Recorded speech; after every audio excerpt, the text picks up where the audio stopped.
नमस्कार। तो क्या इंग्लिश सीखना कभी-कभी एक ऐसी लड़ाई जैसा लगता है जो कभी खत्म ही नहीं होती? आज हम इसी लड़ाई को खत्म करने का एक ब्लूप्रिंट समझने वाले हैं। एक ऐसी लाइब्रेरी जिसमें सिर्फ 12 किताबें हैं जो सच में महारत हासिल करने में मदद कर सकती हैं। ये सवाल तो शायद हर इंग्लिश सीखने वाले के मन में आता ही होगा। हम सबके पास वो एक नीली या लाल रंग की मोटी सी ग्रामर की किताब रखी होती है ना? फिर भी फर्राटेदार इंग्लिश बोलना एक सपना सा क्यों लगता है? ये दिखाता है कि प्रॉब्लम शायद किताब में नहीं, बल्कि हमारे उसे इस्तेमाल करने के तरीके में है। तो आज हमारी यात्रा कुछ इस तरह आगे बढ़ेगी। पहले हम देखेंगे कि पुराने तरीके अक्सर फेल क्यों हो जाते हैं, फिर एक नए रास्ते की बात करेंगे। बोलने और लिखने की कला के लिए सही टूल्स कौन से हैं ये जानेंगे, और आखिर में ये समझेंगे कि फ्लुएंट होने का असल मतलब होता क्या है। तो चलिए सबसे पहले उस ताले को खोलने की कोशिश करते हैं जिसने ज्यादातर लोगों को रोक रखा है। आखिर हमारे इंग्लिश सीखने के तरीके में गड़बड़ है कहाँ? देखिए, जो सबसे बुनियादी गड़बड़ी है वो हमारे सिखाने के तरीके में ही छिपी है। जरा सोचिए, स्कूलों में क्या होता है? हमें पहले नियम रटाए जाते हैं, फिर कहा जाता है कि अब बोलो। पर क्या हमने अपनी पहली भाषा, अपनी मातृभाषा ऐसे सीखी थी?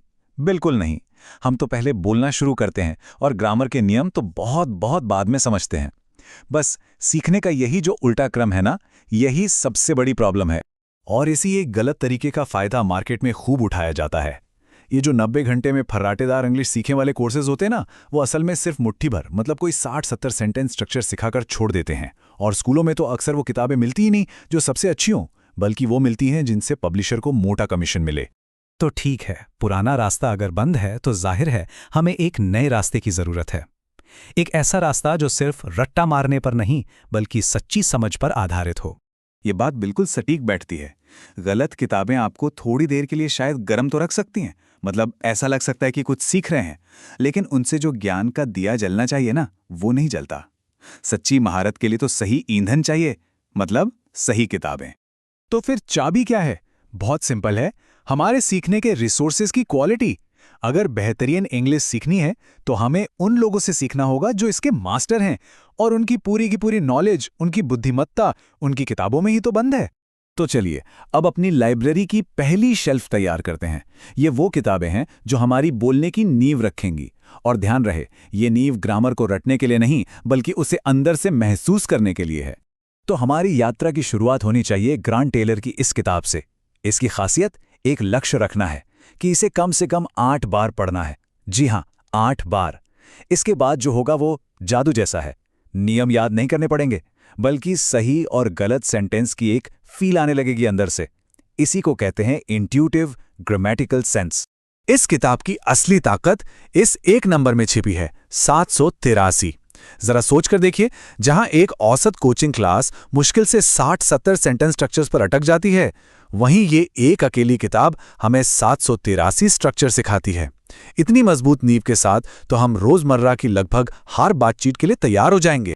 अच्छा, नींव तो रख दी, अब बारी है उसे सीमेंट से पक्का करने की। इसके लिए हमारे पास ये 3 किताबें हैं। रेमंड मर्फी की किताब बेसिक्स को एकदम लोहे जैसा मजबूत कर देगी।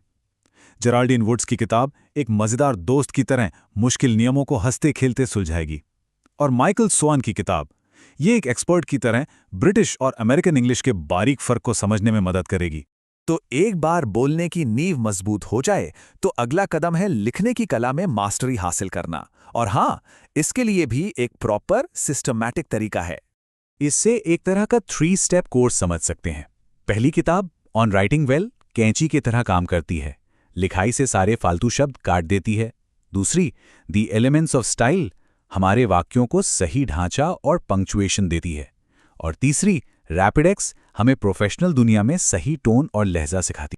और इसका जो असर होगा ना, वो सीधा सीधा प्रोफेशनल जिंदगी पर दिखेगा। वो जो स्कूल वाली आदत होती है ना, लंबे लंबे पैराग्राफ लिखने की, वो छूट जाएगी। इसकी जगह हम असरदार ईमेल और डॉक्यूमेंट्स लिखना सीखेंगे जो हमारी बात को साफ और मजबूती से रखे। और सच कहूं तो ये स्किल आज के दौर में किसी सुपर पावर से कम नहीं है। लेकिन हाँ, अच्छी लिखाई के लिए शब्दों का खजाना भी तो चाहिए, है ना?